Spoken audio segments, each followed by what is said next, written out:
Pada hari ini di kediaman Bapak Joko Widodo dilaporkan beberapa orang lansia datang untuk bersilaturahmi. Jadi juga orang itu datang ya. Tapi seperti yang kubilang kemarin kan, dari 100 orang paling cuma 15 yang bersisa. Ternyata betul. Lihat aja itu, nggak ada di situ ku tengok Egy Sujana, nggak ada juga ku tengok Roy Suryo. Dari kemarin kalau Roy Suryo udah minta izin dia. Mana ini pasukan kalian? Kukira lah pasukan Gagah Perkasa, rupanya yang dikirim lansia. Pandai kali kalian ya. Biar bisa dihormati kan begitu, biar agak dihargai kalian kirimlah lansia ya kan. Ku bilang sama kau, tergantung lansianya. Kalau lansia yang udah kadaluarsa kali, yang udah jauh tanggal kadaluarsa, itu bisa dikatakan kalau perlu dibuang itu. Aduh, ya coba bayangkan kalian, datang orang gitu memang betul-betul mau nanya ijazah Bapak Jokowi, tapi ditinggal sama Roy Suryo. Roy mana kok Roy? Gak usah diganggu pun, lagi ngurusin panci. Aduh, banyak kali alasanmu Roy. Kau bilang kau itu lagi ada urusan di Jakarta. Aku tahu kenapa si Roy Suryo ini takut. Karena di pemberitaan kemarin dia melihat bahwasanya mantan preman Tanah Abang Bapak Hercules sudah datang menyalami Bapak Jokowi.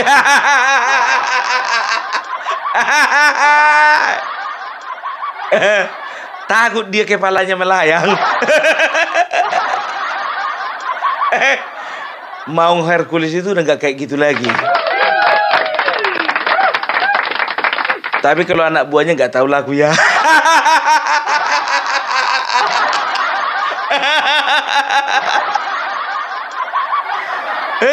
Makitir dia gemetaran Roy Suryo. Tadinya mau pergi dia, iya kan? Rupanya lah dilihat pemberitaan dan juga di share di grup. Teman-teman, Hercules sudah datang ke rumah Bapak Jokowi. Akhirnya dengan sok Gagah Perkasa Roy Suryo mengatakan, saya minta maaf ya kalau saya kayaknya nggak bisa pergi ke Solo karena saya ada urusan di Jakarta. Rupanya kau yang dibilang Pak Hercules itu ya kan? Apa palsu? Kepalanya itu palsu.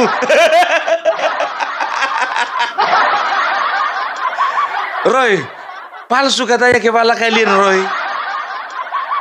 Ya palsu lah isi kepalanya itu ya kan. Makanya kebohongan yang keluar. Aduh, ternyata bapak kita Hercules masih ditakuti ya. Aduh. Ya. Nah, bicara soal menggeruduk, Opung Parbela dan juga teman-teman dari YouTuber Nusantara nggak mau kalah nih sama lansia-lansia.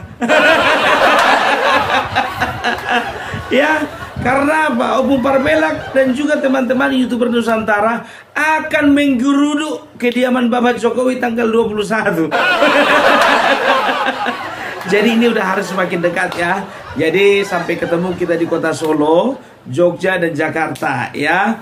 Jadi jangan sampai lupa ya, Opung Parbela bersama dengan tim, bersama dengan anggota dari YouTuber Nusantara ya akan berada di Solo 2 hari di Hotel Lor'in ya, dan juga di Jogja di Gedong Kuning katanya. Kemarin Opung Parbela bilang katanya Gedung Kuning, salah, katanya Gedong Kuning ya. Setelah itu di Jakarta ada di sekitaran Pulau Gadung di Hotel Arion ya. Jadi Opung Parbela ingin mengucapkan terima kasih banyak buat teman-teman yang sudah mensupport Opung Parbela, baik dari Jawa, dari Kalimantan, dari Sulawesi, dari Papua, dari Sumatera, dan bahkan dari luar negeri juga ada ya. Jadi Opung Parbela ingin mengucapkan sama kalian terima kasih banyak ya. Opung Parbela tidak bisa membalaskannya. Jadi bagi kalian yang ingin masih ingin berkontribusi untuk keberangkatan Opung Parbelak, ya silakan. Di sebelah kanan ada nomor rekening dan sebelah kiri ada nomor WA, nomor WhatsApp ya. Ingat, Opung Parbelak tidak pernah tidak membalas yang namanya WA, WhatsApp, telepon pun juga Opung Parbelak jawab. Oke? Jadi itu dulu dari Opung Parbelak. Kita lanjut mengenai penggerudukan yang dilakukan oleh lansia-lansia yang ada di rumah Bapak Jokowi. Jadi kalian tahu kemarin ya, si Rizmon Hasiholan, judulnya biar tahu kalian, nggak dianggap sama UGM. Kedatangannya nggak dianggap. Disuruh tunggu di luar orang itu. Lama kali disuruh tunggu di luar. Dia waktu itu katanya komplain siapa namanya si Rizmon ini, katanya media kita nggak bisa masuk, hanya media dari orang itu aja. Ketika kami minta katanya mau dikasih nanti apa namanya hasil liputannya, kami tunggu-tunggu rupanya nggak ada.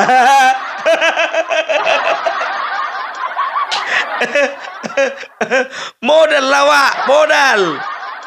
Beli kamera yang besar kali itu ya, yang dipakai untuk syuting itu yang harga 150 juta, baru rekam di situ. Ini enggak model-model HP-nya kalian.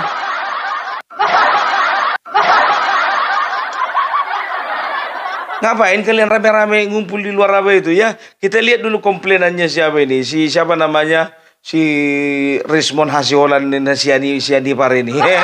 Kita tengok dulu. Aku mau ketawa, aku ngeliat ekspresi mukanya itu ketika ditolak. Memilikinya dengan alasan masih mencari. Kenapa UGM mau melakukan itu? Mau melakukan pembohongan dan yang yakin kita bahwa itu gak benar sih. Kenapa UGM mau melakukan itu? Makanya kalau tadi video tadi itu dipublish, nah tadi medianya pun media sepihak yang hadir di sana. Media dari UGM, orang lain nggak boleh masuk. Terus kita minta, katanya mau dikasih, sampai sekarang belum ada konfirmasi mau dikasih. Nah di dalam itu saya sempat pas, ya. Kenapa? Kita sudah datang capek-capek jauh-jauh, mereka modal dokumen apapun tuh nggak ada loh, sekelas UGM.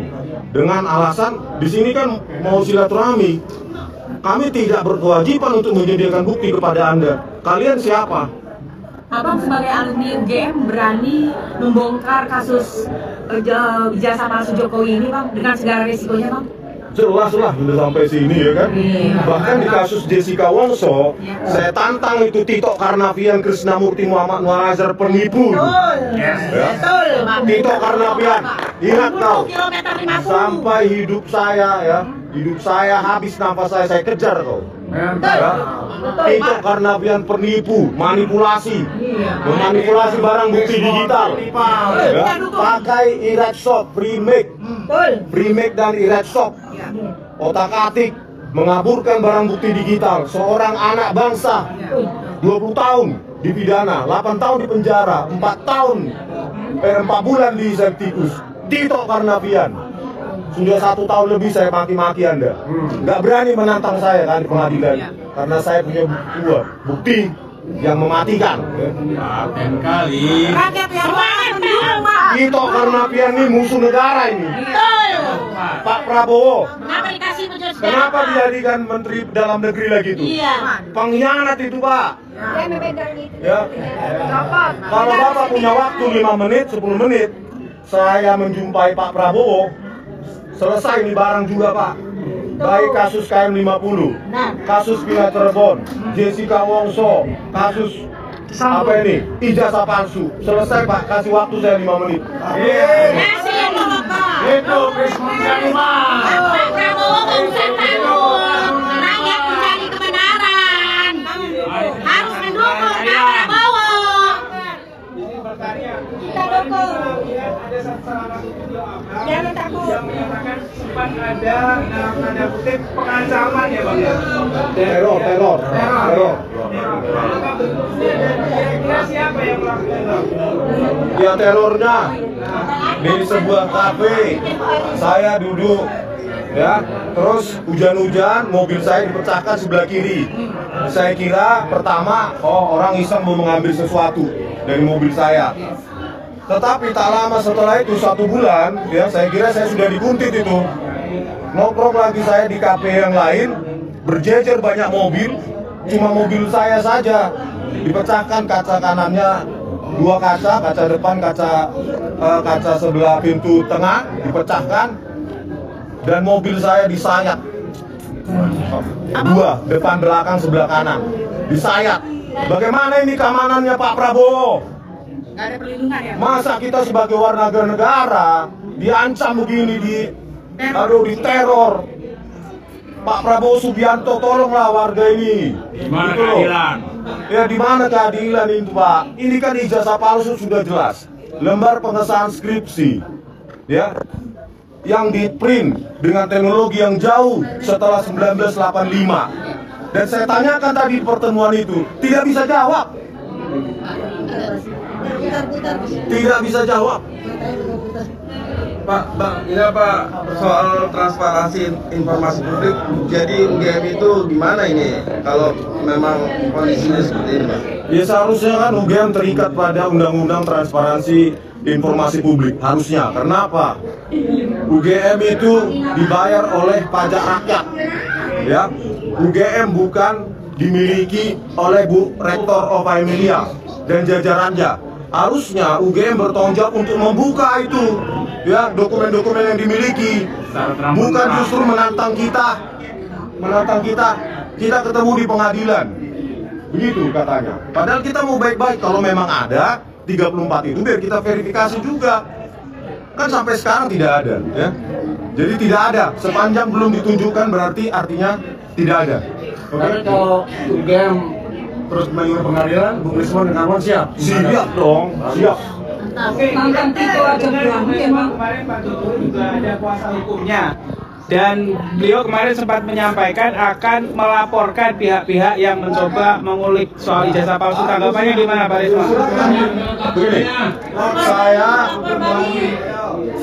analisa saya berdasarkan bukti yang saya pegang. Saya datang sendiri ke perpustakaan Kehutanan UGM, saya analisa fontnya, saya analisa cetakannya. Di mana saya bohongnya?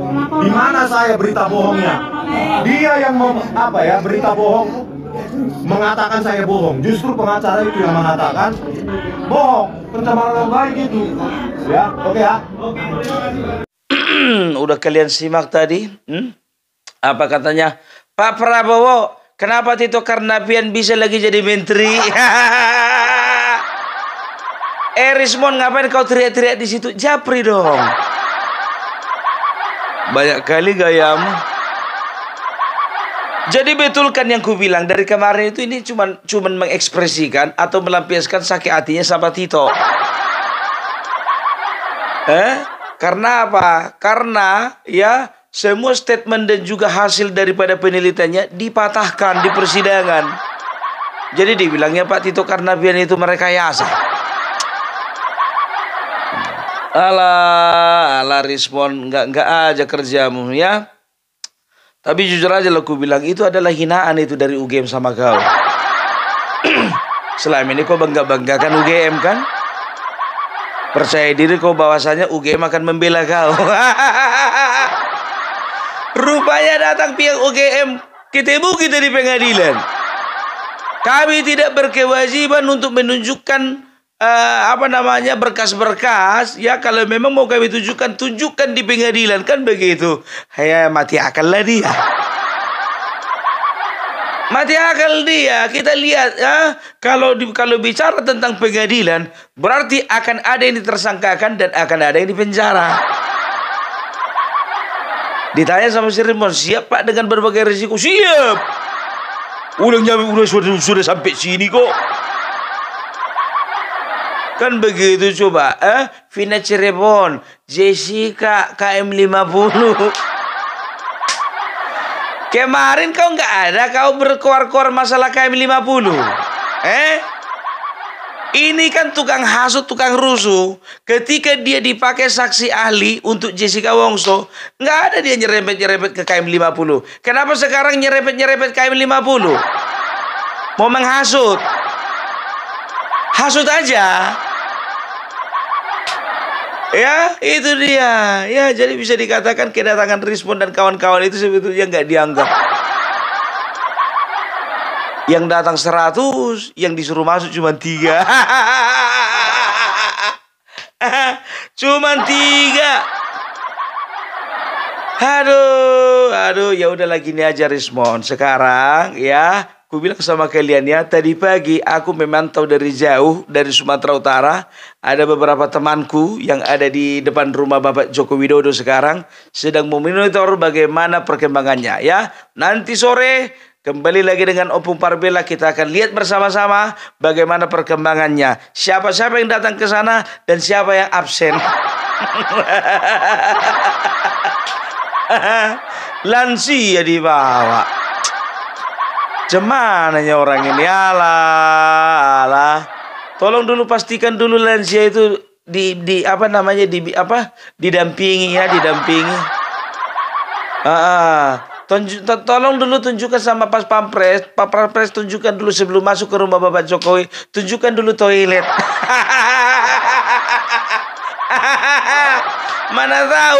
Mana tahu ketika ngomong sama Bapak Joko Widodo nanti mencerek orang ini satu-satu. Ya, aku nggak habis pikir Egy Sujana sama Eros Suryo kabur. Bisa kabur orang itu. Pengecut. Udah kelihatannya ya, kalau kalian itu cuma memperalat situasi. Kelihatan kan? Nyari panggung. Satu aja orang ini nyari panggung, gak ada yang lain, ya kan? Karena pamor mereka udah gak kelihatan lagi di masyarakat, ya. Jadi mereka mencari pamor di antara segerombolan atau seonggok manusia yang bisa mereka pengaruhi.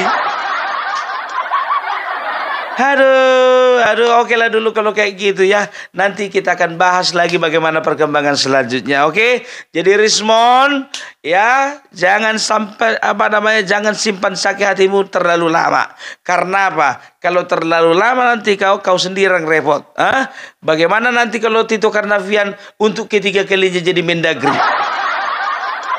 Bisa mati gantung diri lah kau.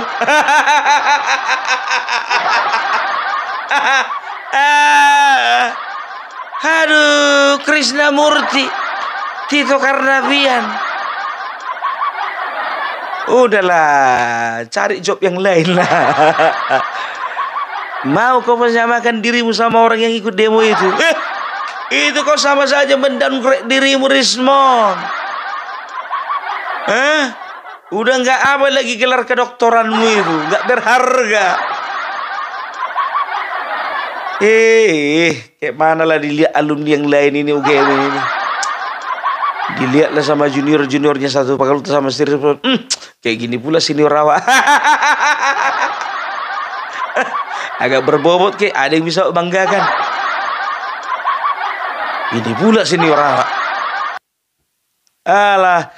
Oke, itulah dulu dari Opung Parbella ya. Udah low baterai nih. Udah bunyi dia. Low baterai, please charge katanya. Gak bisa aku lama-lama ya. Kita pantau terus ya, oke? Salam Parbella, salam NKRI harga mati.